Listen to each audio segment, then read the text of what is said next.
Hello guys, welcome to Hankins Custom Rifles, Hank's Precision Gun Parts, and another episode of Hank's TV. We just concluded the smokeless muzzleloader long range shooting class. It's 1 o'clock on August the 18th, and the last guy just rolled out of here. We've been up and at it since about 7 this morning. We put in a long, hard day yesterday, and we got everybody taken care of, sighted in. They all learned what they came here to learn, and they learned a valuable lesson that you wouldn't expect to have to learn. But we learned one yesterday, and I'm going to go over all that with you and tell you exactly what happened and how it happened and whatever. So if you're thinking about coming to the smokeless long range muzzleloader class and you want to sign up for the next one, just get a hold of me and I'll let you know when the next class is going to be. We will do some more. This one went very well, providing, with the exception of one mishap that we had, and that mishap is laying here on this bench. You can see it in the video. I'm going to tell you about that here in a minute. But we had 5 shooters in the class. We had 6 signed up. One guy couldn't make it. He hurt his back early last week, and he said he was in too much pain and he wasn't going to be able to do it. So I understand, because I have a bad back too, and every now and then when I hurt mine, it might put me into bed for 2 or 3 days, or I'll limp around in a lot of pain. So I understand if you throw your back out and you just don't feel like coming and doing this, that's understandable. But anyway, we had 5 shooters that showed up, and I had Toby Osner here to help me, and it was me, Toby, and the 5 guys. So we had a pretty good day. Plenty of room, plenty of shooting time. Wasn't overly crowded, and everybody stayed busy. So we started out shooting everybody's gun. Let's see, a couple of these guys had never even shot their gun. One guy showed up with a gun that was bought from my competitor out in Arizona. He hadn't even fired the gun yet. We got it here. It was supposedly been shot before, sighted in, and was ready to go. And we shot this gun at 100 yards, and we weren't even on the paper, so we took the plug out and I bore sighted it. I got him on the paper with the next shot. We finally got the gun to shoot. We got it on paper. We moved out for him to 200 and got him on the paper, and we moved out to like 3, and his group started opening up really bad, and he was shooting all over the place. And I told him, I said, well, let me shoot a group of 3. Let's not move nothing. Let's just shoot a group of 3 at 300 yards. I sat down, and he had the gun loaded. I was on the bench, and I shot it, and I seen where the bullet went, and I picked the gun up to load it again, and I felt the scope, and the scope was wiggling. It was about to fall off of the gun. Now this came straight from the gun builder. Ready to go, everything's done, and it shot 3, 6, 9, maybe 9, 10, 11 shots, and the scope was falling off. So I had everything here that we needed to fix it. Took it over, we put it in the gun cradle, we took it all apart, and wound up fixing it. I replaced the front screws in the Picatinny rail. I replaced all the screws in the Picatinny rail, I should say, to a stronger screw with a better head on it, and we got him straightened out. So he is lined up. He's shooting the gun, but he told me when he left here the first thing he was going to do was put that gun up on the market for sale and try to buy one from me. So there you have it, with that experience with the first guy and his gun. So, but we did get him taken care of. He has never shot a smokeless muzzleloader before in his life. He had just bought it to come to the class. He's never shot a gun farther than 100 yards in his life. He's retired, so he's in his 60s, okay? He's been around. He's hunted his entire life. He was from Virginia, and he said they mostly hunt with shotguns down there, and he just never shot rifles, okay? So now he's into this smokeless muzzleloader, and before he left here today, he was shooting the deer at 455 yards. I've got a life-size steel deer target, And right now it's at 455 yards. And before he left here this morning, he was killing that deer with every shot. So we did get the rifle to shoot. It is capable of shooting. It was made from quality components. It just wasn't put together with skills. So the guy whoever put it together, they just do it together real fast. Let's get it sold and let the other people figure it out. But we got him figured out. He's shooting good. But he does want to sell the gun and buy one from Hankins Custom Rifles. Okay, so the next guy we had on the list, he came with a CVA Scout, the break action. And he had a Vortex Diamondback scope on it. We got him sighted in at like 100 yards, and we moved out to maybe 200. And he come to me and he said, I can't see through this scope. I can't get it to focus. So I sat down and looked at it, and I turned it every which way and in and out and parallax. I moved everything on it. It would not focus. So somewhere along the lines, it blew up. And he's had the scope on the gun since he got it. He's had it for 2 or 3 years. He said he's killed several deer with it. He's never shot anything over 150 yards. So his scope was done. This was probably 10 o'clock yesterday morning. We weren't even hardly started yet. I took him over to the bench, and I brought a couple of scopes with me. I like the Vortex PSTs. That's the higher end Vortex lines. And we put a 5 to 25 on his gun. And we started over with him. We got him bore sighted. We got him sighted in at 100. We got him some drop data out to 200.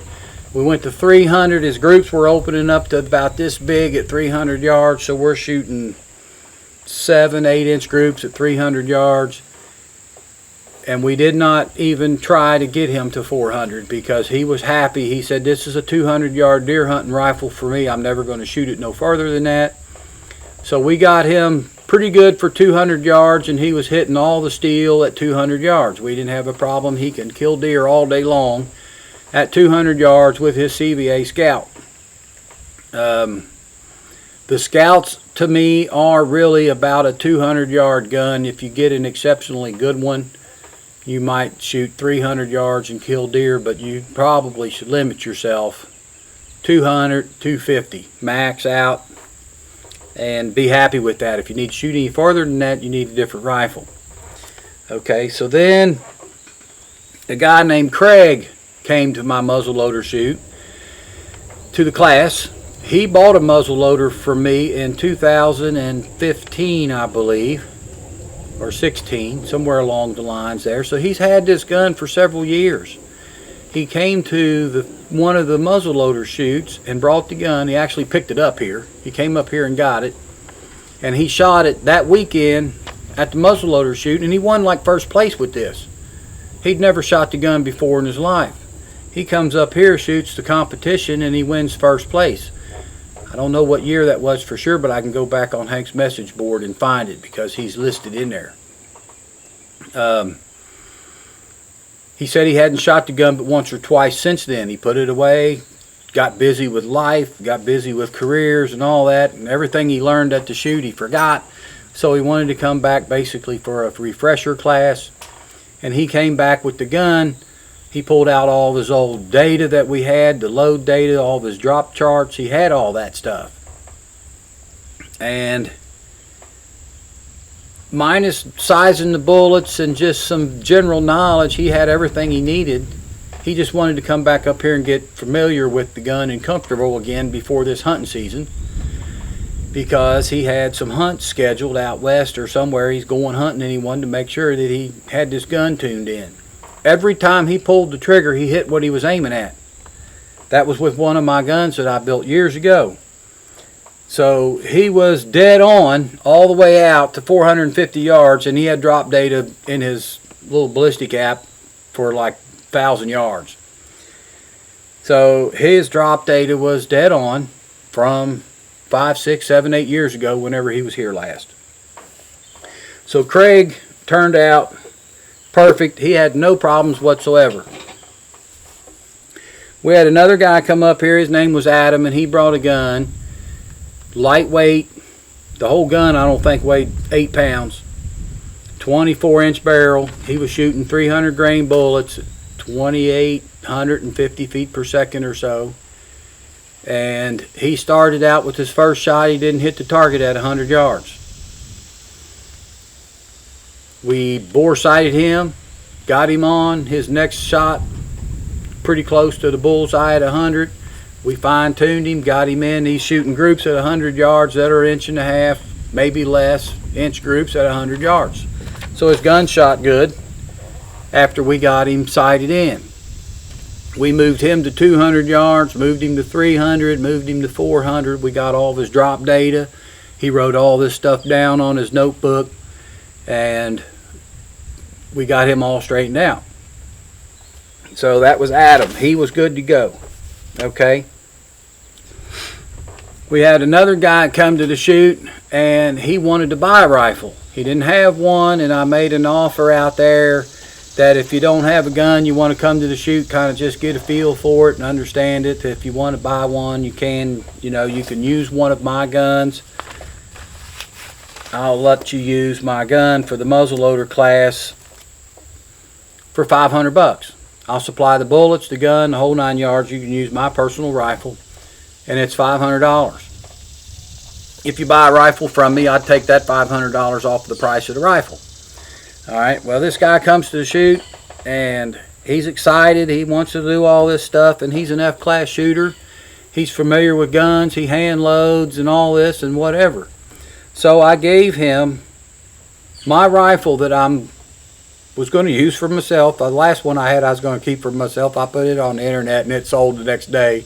So this one I was going to keep for myself and use it this year for hunting season. And I was letting him use it. And I got him set up, and we shot a couple shots at 100 yards, and I mean, it was putting them in there one hole after another, and the guy was just smiles from ear to ear. I can't believe how good this thing shoots. Oh, I want one of these. I'm going to get me one of these, and blah, blah, blah. And so after 4 or 5 shots, I asked him, I said, you're comfortable with this and all this? He said, yeah, I got this. It's no problem. So I went on down to work with somebody else, and a few minutes later, I hear this god-awful explosion, and I knew immediately somebody blew up a gun. I turned to look to see who it was, because I was worried that somebody was hurt. I look up over here, and this guy, I'm not going to use his name. Everybody else's name, I'll tell you all their names, but I won't use this guy's name. I look over here, and he's getting up off the bench, and he's all hunkered over, and he's walking over this way. He did it right here on this bench. This is the bench he blew the gun up on. I run over, and the first thing I wanted to see was his hands, because I've seen people's hands when they blow these guns up. They'll lose hands and fingers and everything. Well, since he was sitting in my Randolph machine's rest, he was holding the gun like this, so he only had the hand that was pulling the trigger. His other hand was back here out of the way. Had his hand been up here, it would have been blown off. We'd have been rushing him to the hospital. It would have been bad news. So what happened was he double loaded the gun. Somehow got sidetracked, double loaded it. I had the powder charges laying out here on the bench. We had the bullets over here with the sizing die. But he double loaded the gun. I'm not mad at the guy. I'm glad he's okay. He walked away basically uninjured, to say the least. He had one little cut on his thumb and a scratch on his hand, or on his other arm. He was bleeding a little bit, but nothing catastrophic. I looked at his thumb. I said, "You okay?" And he's looking. "Yeah, I think I'm okay." And we're feeling him and looking him all over and making sure that he wasn't hurt somewhere. So he was okay. His nerves was rattled a little bit. And we started picking up the pieces, and everybody down the range here, their nerves was rattled. The guy sitting right next to him was getting ready to pull his trigger when this gun blows up, so his nerves are rattled. Another guy standing behind him, and his nerves is rattled. It blew a piece of steel through the ceiling of my shooting house, literally blew a hole through the roof of this building. It threw This piece right here, which come off of my Randolph rest, so my Randolph rest is blown up, it threw this piece 30 yards and hit Toby's truck right on the windshield and busted his windshield. It hit it so hard that it shattered the glass inside. It's laying on the seat and dashboard. Here's the head of the Randolph rest. So where the main explosion was is right where the rest is at. I don't know how well you guys can see that, but it blew the bag apart. It blew both of these off, broke the bolts on both of these. Okay, if y'all know anything about Randolph rest, I don't know much about them because I just bought this thing. It's the second time I used it. So my head is completely destroyed. I'm going to have to order a new head tomorrow. The scope, here's the scope. It literally blew the glass out of the front of the scope. There's a bullet hole where the bullet come up through the barrel. It split the action completely down the middle, okay? The scope in this action part was found 15 yards behind us in the creek. Literally. Flew all the way back there. How it got out of this building, I don't know, but it did. And it was laying in the creek back there. Here's the barrel. This is a Brooks number 17 barrel. It's the heaviest barrel that we build muzzle loaders on. Blew it all to pieces. You can see copper right here on the barrel, and that is 8 inches from the breech plug. And you can see copper right here. So the copper right here is the copper from the first bullet. The copper right here is the copper from the second bullet, and that's where the failure started first. That's where it exploded, right here. Boom. It come out here, then all this gunpowder ignites, big ball flash, and this is what we have. We've got a Brooks 17 contour barrel, fluted, nice barrel, blowed up, junk. Alright. The bolt is about the only thing that looks to be intact. Don't look like it hurt the bolt, but you can't use it in again. The breech plug was still screwed into the other half of the barrel, so the breech plug wasn't damaged. And here is the bottom half of the gun stock. This is a Macmillan A3 stock. Here's the bottom half of the action still in there. The trigger might be salvageable. We may be able to use that again, but it blew that stock completely apart. All of the fiberglass filler that's in there was just, pieces of it was just laying all over the place. We're still finding pieces of this gun laying around. And this was one of my favorite builds this year, and I was going to use this myself next weekend at the muzzleloader shoot. I had it sighted in and it was shooting really good. Here's pieces of the rings, or the pieces of the scope. And I was going to tell you that about the only other thing that survived without any damage was the rings on this gun. It didn't blow them off. They didn't come loose. They're not stripped, warped, or nothing. And these are the rings that I make here at Hankins Precision Gun Parts. So I know Vortex has a lifetime warranty on their scopes. No questions asked. And this is a Vortex Golden Eagle. It's about a $2,000 scope. I could probably send this back to Vortex. I know I could. There's no probably. I could send this back to Vortex and they'd send me a new scope. But I don't think I'm going to send it back to them because I want this. I'm going to bring this to every muzzleloader shoot so that people can look at what happens when you forget what you're doing or don't pay attention to what's going on. You cannot, fellas, you cannot shoot these guns and talk to other people at the same time. And there was quite a bit of talking going on, I'll admit. We were trying to teach a class, so I'm talking. I'm telling this guy down here this, and this guy over here is telling somebody that. And I left the fella here on this bench that was shooting my rifle to just shoot the gun. I told him, I said, just shoot the gun, get comfortable with it. It's already sighted in. I don't need to do a lot of work with you guys. With you, I need to do the work with these guys down here that's got guns that have never been shot. So that was my mistake. and not supervising him a little bit more, but I didn't really think he needed the supervision. And I would say that if he bought another, if he does buy a muzzle loader, he'll probably never do this again. And when he went home, he did say he was still gonna buy a muzzle loader, but he hung around for about an hour after the explosion. And he come over and he said, "Jeff," he says, "there ain't much more I can do here today. I don't have a gun to shoot." And he said, "I think I'm just going to go home and see my kids." And I said, "Well, buddy, I don't blame you. So if you want to leave, that's fine. No hard feelings. I'm not worried about this. Don't worry about it. Go home. Thank God that you weren't hurt." But I think the more he sat here and the more he thought about it, the more he realized how close to death he came, or seriously injured. Because this could kill you. It could kill the guy sitting next to you.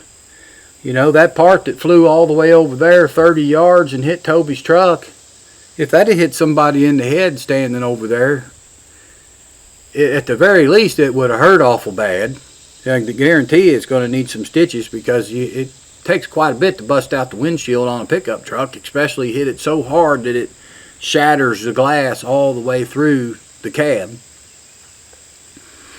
So the guys that came to the shoot, they got to learn a lot about muzzle loaders, how to sight in guns, how to work their scopes, how to do drop data, how to use the drop data. I'll go over that with you guys in a minute.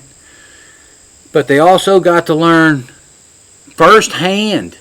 And I've heard of it done, but I've never seen it. I've never been around one that's blown up. I've seen pictures of them that looks just like this. I've built a couple for some guys that look just like this, that they've blown up and sent me pictures, but I've never seen it firsthand. So I've learned a lesson too at this muzzleloader shoot, because you don't learn it till you see it happen. Just be thankful that nobody got hurt. That's all I can say. Nobody got seriously hurt. The other fella, he got a few cuts on his hand. His hand's probably sore today. I don't know. I haven't talked to him today, but I'm going to call him when I get home and see how he's doing. But let's not let that happen to you guys. Remember, pay attention to what you're doing. Witness marks on ramrods. Come up with a system that works for you and repeat that every time. Don't step away. If you load that gun, don't step away from the bench without shooting the gun. Because what happens is you come back and you load the gun again. And I think that's what happened here. He loaded the gun, stepped away to get something to drink, eat some bite of food or whatever, come back over, didn't realize it, forgot, loaded the gun again, boom, blew up. Alright, so enough talk about that. Here it is. If you guys want to see these pieces, they'll be at the muzzleloader shoot next weekend. Y'all can come to the shoot. We'll go back to everybody sighting in here. So everybody got sighted in. We got their drop data for their bullets, their powder, and everybody was shooting a different bullet and a different powder. I don't think we had one single combination here that was the same. One guy was shooting benchmark. One guy was shooting H4895. One guy was shooting 4198. And one guy was shooting IMR 4895. But everybody was shooting different bullets. One guy had a Fury bullet. One guy had a Arrowhead no sizing required bullet. Those didn't work very well, by the way. They got tight on us after we shot the gun a little bit and got the gun barrel fouled up. They got tight. Couldn't hardly get them down. One guy was shooting a 300 grain hardcore, and another guy was shooting a 275 grain AccuMax. So we had 4 different combinations, but everybody got their load data figured out. And this morning when we came back, the goal was to shoot steel gongs. No paper today. We're just going to dial and shoot. So I wanted these guys to practice what they learned yesterday and make quick shots.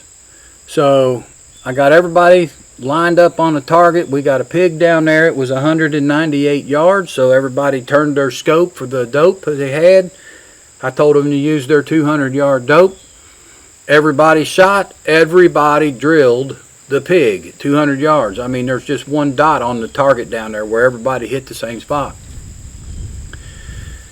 Then we moved over to a steel turkey that I've got down there, and that turkey was at 256 yards. I told them to use 250 yard drop data. 6 yards, you're close enough. For 250, that's not a big deal.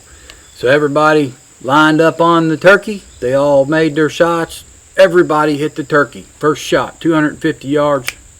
Dead turkey, dead deer, dead groundhog, dead whatever, you coyote. Whatever you want to shoot at is dead. We moved on down to another steel pig that I've got, and it was at 298 yards. So we used 300 yard zero on that. Everybody made a first round hit on the pig at 300 yards. Then we moved to a turkey at 386 yards for another steel turkey down there. Everybody hit it on the first shot except for Randy, and he missed it. I believe he shot to the left of it, and he loaded up and he hit it again. He hit it on the second shot. So Randy was able to hit the turkey also. Everybody got the turkey. Then we moved down to a steel deer target. I've got a life-size target down there, the size of an average doe walking around, and it's made out of 1/2 inch AR steel plate, and we've been shooting that target now for over 10 years. Everybody loves that target. They love to shoot that steel deer because when you hit it, you know you hit it. And it's at 455 yards. Everybody lined up on the steel deer target except for Aaron. He's the guy that was shooting the break action. He didn't shoot that far. So Adam hit the steel deer, first round hit. Randy missed it on the first round. We had to put 2 more clicks on his scope, and he hit it on the second round. Craig hit everything on every first round hits on everything he shot at. Then Craig and Adam both shot at the steel deer target a couple times in the head.